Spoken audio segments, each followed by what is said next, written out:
Machu Picchu, la cité inca abandonnée qui défie encore le temps, perchée à plus de 2400 mètres d'altitude, au cœur des Andes, le Machu Picchu est l'un des lieux les plus fascinants du monde. Une cité construite avec une précision incroyable, puis abandonnée sans laisser de réponse claire. Imagine la brume matinale se glissant entre les montagnes, caressant les terrasses et les temples. Ce soir, je t'emmène découvrir son histoire, ses mystères, et ce que l'on sait vraiment de cette merveille du monde moderne.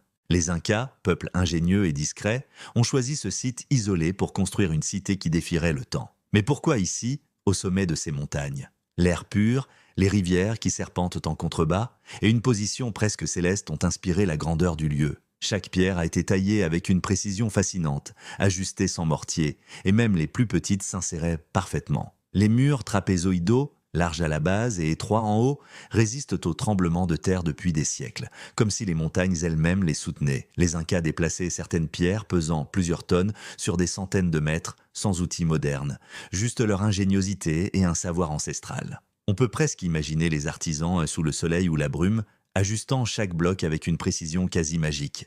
Machu Picchu n'était pas seulement un prodige architectural, la vie y battait son plein. Les terrasses agricoles, sculptées dans la montagne, créaient un microclimat unique pour cultiver maïs, pommes de terre et quinoa. Elles protégeaient aussi les sols de l'érosion, un équilibre parfait entre nature et ingénierie. L'eau, omniprésente, circulait dans un réseau de canaux et fontaines façonnées avec précision. Chaque goutte était guidée avec soin, comme une danse silencieuse entre pierres et montagnes. Les habitants vivaient dans des maisons simples mais ingénieuses.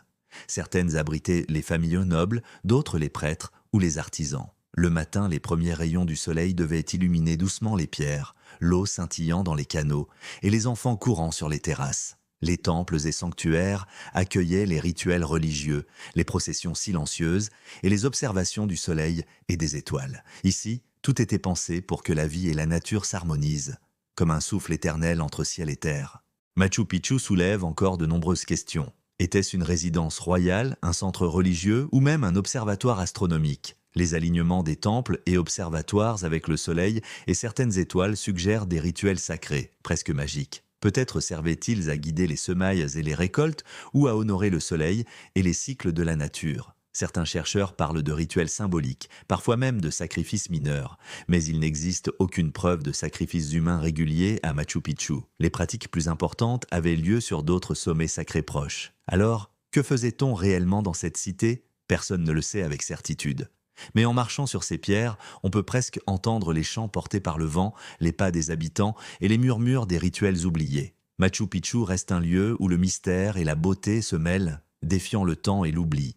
Puis, la cité a été abandonnée presque du jour au lendemain. Les causes restent incertaines. Épidémies, guerre civile, pression des conquistadors, ou peut-être des décisions stratégiques des Incas eux-mêmes. La jungle a alors repris ses droits. Les lianes recouvraient les pierres, les terrasses s'effaçaient sous les racines, et les oiseaux nichant parmi les ruines semblaient veiller sur ce secret. Ce n'est qu'en 1911 que Hiram Bingham redécouvrit la cité. Imagine-le, marchant dans la brume matinale, découvrant ces pierres immenses, suspendues entre ciel et montagne. Un moment où le passé refit surface, silencieux et mystérieux. Depuis, Machu Picchu continue de fasciner comme un murmure venu du passé, nous rappelant que certaines merveilles n'ont pas besoin de mots pour captiver l'esprit. Aujourd'hui encore, Machu Picchu fascine, éblouit et questionne. Chaque pierre, chaque terrasse, chaque temple est un écho du passé. Et un rappel que certains mystères ne seront jamais entièrement résolus. Si tu veux voyager à travers d'autres merveilles du monde, abonne-toi à Dodo Conte.